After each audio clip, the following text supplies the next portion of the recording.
여러분, 혹시 2013년 즈음의 인공지능 기억나세요? 빅테크들이 막 어마어마한 돈을 쏟아붓기 시작하고 세상이 그 잠재력에 막 눈을 뜨기 시작하던 바로 그때 말이죠. 지금 양자 컴퓨팅이 딱 그때 AI 같아요. 거대한 변화의 바로 직전에 서 있는 기술. 오늘 그 핵심을 한번 제대로 파헤쳐 보겠습니다. 근데 모두가 이 장밋빛 미래를 보고 있었던 건 아니에요. 2025년 초였죠. 기술업계의 슈퍼스타, 엔비디아의 CEO 젠슨 왕이 갑자기 찬물을 확 끼웠습니다. 양자 컴퓨팅이요? 그거 한 30년은 걸릴 겁니다. 이 말 한마디에 시장이 그냥 꽁꽁 얼어붙었어요. 관련 주식들은 말 그대로 폭락했고요. 생각해보세요. 30년이라니. 이건 뭐 거의 영원처럼 느껴지는 시간이잖아요. 그런데 정말 이상한 일이 벌어집니다. 자, 이 숫자 한번 보시죠. 100억 달러. 우리 돈으로 하면 무려 14조 원이에요. 14조. 이게 뭘까요? 놀라지 마세요. 젠슨 황이 30년 걸린다고 말한 지 불과 몇 달 뒤에 바로 그 엔비디아가 어떤 양자 컴퓨팅 회사에 투자하면서 매긴 기업 가치입니다. 어때요? 말과 행동이 이건 뭐 완전히 다르죠. 자, 여기서 당연히 이런 질문이 나오죠. 아니, 고작 6개월 만에 대체 무슨 일이 있었길래 젠센 황의 생각이, 아니 어쩌면 시장 전체의 판이 이렇게 뒤바뀐 걸까요? 그 답은 생각보다 간단합니다. 드디어 기술의 진짜 가치가, 그 실체가 드러나기 시작했다는 거죠. 지금부터 그게 도대체 뭔지 저랑 같이 한번 제대로 파헤쳐 보시죠. 그 이유를 알려면 우리 다 같이 양자 컴퓨터의 심장, 그 엔진룸으로 한번 들어가 봐야 합니다. 걱정 마세요. 아주 쉽고 간단하게 기존 컴퓨터랑 뭐가 어떻게 다른 건지 그 비밀을 살짝 엿보고 올게요. 자, 우리가 쓰는 컴퓨터는 세상이 아주 단순해요. 비트라는 놈이 있는데 이건 그냥 전등 스위치예요. 켜졌다 1, 꺼졌다 0, 끝. 둘 중 하나만 가능하죠. 근데 양자 컴퓨터의 큐비트는 마치 뱅글뱅글 돌아가는 동전 같아요. 바닥에 딱 떨어져서 앞면인지 뒷면인지 결정되기 전까지는 앞면 0이면서 동시에 뒷면 1인 상태인 거죠. 바로 이 동시에라는 말, 여기서부터 양자 컴퓨팅의 모든 마법이 시작됩니다. 전문 용어로는 이걸 중첩이라고 불러요.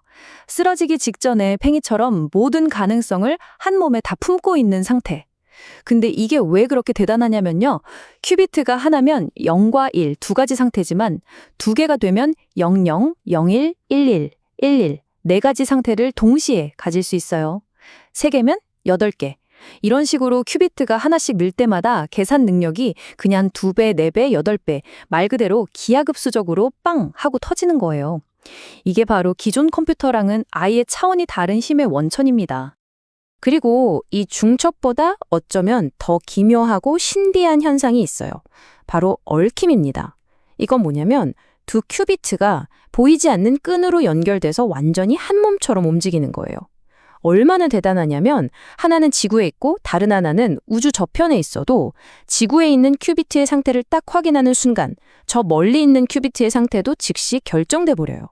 마치 한 쌍의 장갑 중 왼쪽 장갑을 확인하면 다른 하나는 볼 필요도 없이 오른쪽 장갑인 걸 아는 것처럼요.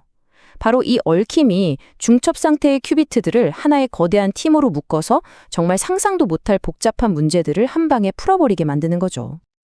자, 그럼 이렇게 놀라운 기술 뒤에서는 지금 어떤 일들이 벌어지고 있을까요? 누가 이 시장에서 돈을 벌고 또 누가 미래를 만들어가고 있을까요? 되게 복잡해 보이지만 사실 딱 3개의 기둥만 기억하시면 됩니다. 제가 깔끔하게 정리해 드릴게요. 이 구조, 놀랍게도 우리가 아는 컴퓨터랑 똑같아요. 첫 번째, 일단 계산을 할 수 있는 튼튼한 몸, 즉 양자 하드웨어가 있어야겠죠?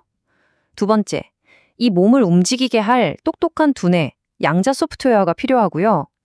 그리고 마지막으로 이 몸과 두뇌를 가지고 실제로 뭔가 유용한 일을 해야 하잖아요? 그게 바로 양자 애플리케이션, 즉 실제 사용 사례입니다. 몸, 두뇌, 그리고 할 일. 간단하죠? 자, 먼저 하드웨어, 즉 몸을 만드는 전쟁부터 보죠. 이 표를 한번 보세요. 이건 뭐 완전 춘추 전국 시대예요. 아직 확실한 승자가 없다는 뜻이죠. IBM이랑 구글이 밀고 있는 초전도 방식이 있고요. 아이온큐 같은 회사는 이온 트랩 기술에 집중하고 있어요. 또 최근에는 엄청난 냉각 장치 없이도 작동할 수 있다는 광자나 중성 원자 방식도 주목받고 있죠. 그러니까 누가 이 전쟁의 최후 승자가 될지 아무도 모르는 거예요. 이게 엄청난 리스크인 동시에 바로 여기에 엄청난 기회가 숨어 있는 거죠. 하드웨어가 몸이라면 소프트웨어는 그 몸의 잠재력을 120% 끌어내는 두뇌라고 했죠. 여기도 크게 두 개의 흐름이 있어요. 하나는 컨티뉴엄 같은 회사인데 여기는 어떤 하드웨어 위에서도 돌아가는 말하자면 만능 OS를 만들고 있어요. 다른 하나는 IBM, 아마존, 마이크로소프트 같은 빅테크들. 자기들이 가진 클라우드 서비스에 양자 컴퓨터를 연결하는 방식이죠. 아하, 바로 여기서 젠슨 황의 큰 그림이 보이는 겁니다. 그가 왜 컨티뉴엄에 투자했겠어요? 앞으로 하드웨어 전쟁에서 누가 이기든 상관없이 그 위에서 돌아가는 가장 똑똑한 두뇌를 미리 손에 넣겠다는 거죠. 정말 똑똑한 전략이죠? 자, 이제부터가 진짜 재밌는 부분입니다. 이 모든 이론이 드디어 현실이 되는 순간이니까요. 솔직히 말씀드리면 지금의 양자 컴퓨터는 아직 완벽하진 않아요. 계산할 때 오류, 그러니까 잡음이 좀 섞여서 나온다고 해서 NISQ 시대라고 부르거든요. 그런데 진짜 놀라운 건 뭐냐면요. 이렇게 아직은 좀 불완전한 녀석들이 벌써부터 인류가 수십 년 동안 끙끙 앓던 문제들을 풀어내기 시작했다는 겁니다. 그럼 대체 어떤 분야에서 이 새로운 힘을 쓰고 있을까요? 바로 이런 곳들입니다. 신약 개발, 차세대 배터리 기술, 금융 모델 최적화, 그리고 물류. 이 분야들의 공통점이 뭔지 아세요? 바로 수백만, 아니 수십억 개의 경우의 수를 동시에 따져서 가장 좋은 답을 찾아내야 하는 최적화 문제라는 거예요. 예를 들면 전국에 있는 수천 대의 배달 트럭이 어떤 길로 가야 기름을 제일 아낄 수 있을까? 이런 거요. 기존 컴퓨터로는 계산하다가 날 새죠. 근데 양자 컴퓨터는 이걸 해내는 겁니다. 그리고 이 모든 가능성을 딱 한 방에 보여주는 정말 소름 돋는 사례가 하나 있습니다. 바로 인공지능과 양자 기술이 어깨를 나란히 하고 인류의 오랜 숙적이죠. 암을 정복하는 데 아주 중요한 한 걸음을 내디딘 이야기입니다. 이 과정 한번 같이 따라가 보시죠. 정말 영화 같아요. 자, 먼저 연구진들이 650개의 기존 약물 후보 물질을 가지고 시작합니다. 여기에 생성형 AI를 투입했더니 세상에 85만 개가 넘는 새로운 가능성을 만들어내요. 근데 진짜 게임은 지금부터예요. 이 85만 개가 넘는 물질들이 특정 암세포랑 어떻게 반응할지를 하나하나 다 시뮬레이션 해야 하거든요. 기존 슈퍼컴퓨터로 돌리면 수백 년은 좋게 걸릴 계산입니다. 이걸 양자 시뮬레이션이 해낸 거예요. 그리고 그 결과는 수십 년 동안 공략 불가능이라고 불리던 아주 악명 높은 KRAS 암 유전자를 공격할 수 있는 새로운 신약 후보를 무려 2개나 찾아냈습니다. 바로 이겁니다. 이게 바로 젠슨 황의 마음을 단 6개월 만에 돌려놓은 양자 기술의 진짜 가치인 거죠. 자, 그럼 우리는 이 거대한 혁명의 파도 위에서 어디를 봐야 할까요? 어떻게 이 흐름에 올라탈 수 있을까요? 투자자, 그리고 미래를 준비하는 분들을 위해서 제가 앞으로의 미래를 3단계 성장 로드맵으로 아주 명확하게 그려드릴게요. 어떤 혁명이든 단계가 있기 마련이죠. 이 로드맵은 양자혁명이 앞으로 언제, 그리고 어떻게 우리 삶을 바꾸게 될지 보여주는 일종의 미래 지도라고 할 수 있어요. 지금 바로 기회가 보이는 단기, 산업의 판도를 바꾸는 중기, 그리고 아예 세상을 다시 정의하게 될 장기, 이렇게 3단계로 나눠서 한번 살펴보겠습니다. 그럼 가장 먼저 앞으로 3년 안에 돈이 몰릴 곳은 어디일까요?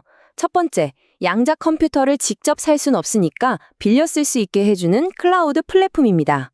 두 번째는 양자 내성 암호 기술. 이게 뭐냐면 나중에 강력한 양자 컴퓨터가 나오면 지금 쓰는 모든 비밀번호가 다 뚫릴 거거든요.